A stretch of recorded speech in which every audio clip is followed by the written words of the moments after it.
Okay, end of April. This is the monster that's known as Bradford pear. Grafted on top of it, though, is Asian pear. I want to show a couple different comparisons here. I need to get these cages out of here. If you use cages to protect your pear trees from deer and you have Bradford pears you're grafting onto, you can put those off to the side. You don't need them anymore. I'm going to show you why. So, let's see here. This tree right here, thanks to Cliff England down at England's nursery, is... I'm gonna butcher all these Asian names, but Shin Lee. So I put a metal tag on it. There's a tool you can buy. It's a sticker shock, but if you're gonna graft trees, you need to do your research. You need to use the 2-year-long tags you can use with a marker, or you gotta use these metal tags. Anything else gets lost. And also back up everything you graft, back it up in a notebook, put it in your computer. All right, long-winded story over. So right here is where I grafted the tree. So if you look, nope. How far down we gotta go here? No, down here. There it is. So down there I grafted this tree on top of a Bradford, and everything above it is whatever that Shin Lee. So as you graft Bradford pears, as they pop up in your field, don't transplant, but if they pop up in your field, utilize them. If they're in the wrong spot, mow them down. But if you can't treat it or mow it enough, it's just gonna keep popping up if you only cut it down once a year. So I utilize them for Asian pears. I graft on top. Now I have a fruiting pear tree that I can eat. I don't have to spray it. This one right here, I've been trimming on because I let the Bradford pears sucker away a whole bunch because those things have thorns. These nasty thorns. That's why I just looked at my hand. I got poked myself. So right here is the graft I did in the past, and it pretty much is barely hanging on there because I let the rootstock overprotect it from the deer, because the deer love eating pear leaves. So by leaving the Bradford pear, a couple little suckers just to protect it, those deer come in and they bump those right there and they get eaten.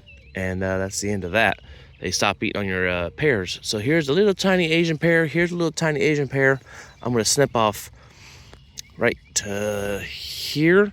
So that way it protects a little shield of thorns, and that'll stop the growth from here up. It'll redirect the energy to here and here.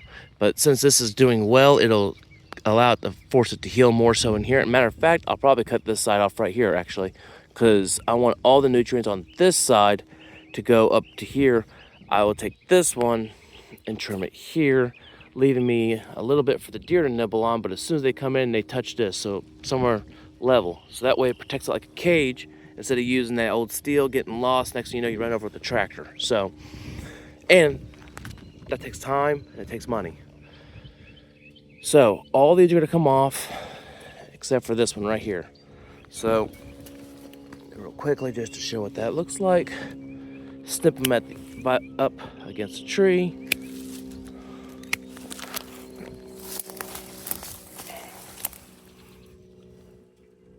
And by the way, if you're gonna buy shears, these Felcos are amazing. Let's see here. Yes. So come up to here. See, it's right in that area. Get that out of there. Now all that food is sunlight. The sunlight is food. Think of sunlight just as important as anything else. It's hitting these leaves that all these other leaves were taken, and so now it can grow. And because it's windy, it's getting shaken. The more it gets shaken, it'll send other chemicals to allow the cambium layer to thicken up, which will force all this to heal up, and hopefully, eventually, we'll be able to cut this guy off, because this will be bigger than an inch or two by the end of season.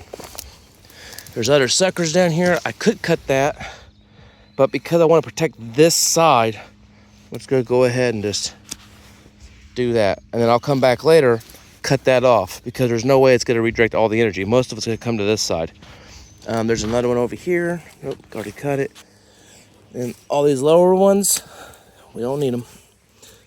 So that's how you use a Bradford pear in your field. If you got cows, or if you got, let's say, an acre and you got 20 of them popping up in your garden, you can graft 20 different kinds of trees, or you can keep fighting them every year. But that's what I've been doing. Oh, because of voles, mice, and rabbits. Now that's window screening, but use hardware cloth. It looks just like it, but it's like a 1/2 inch by a 1/2 inch, or a 1/3 of an inch by a 1/3 of an inch. Put it about 2 inches underground, no more. And when those voles come underground in the wintertime, and the snow's on the ground, everything's frozen. They have to get down deep underneath that, and they hit that, they want no part of it. But if you get a rabbit, even especially for apple trees, if you get 3 or 4 inches of snow, you want it to be high enough that they can't just reach up over it. But as soon as they touch that metal, they don't like it. And then your mice, they if you use like the black pipe, they'll make a nest in it. This stuff, they don't make a nest in it, so mice don't come in and they don't make a bedroom around your tree and girdle the whole thing, and you come back in the spring with a big beautiful dead tree. So now you know. Anyway, bye-bye, see you.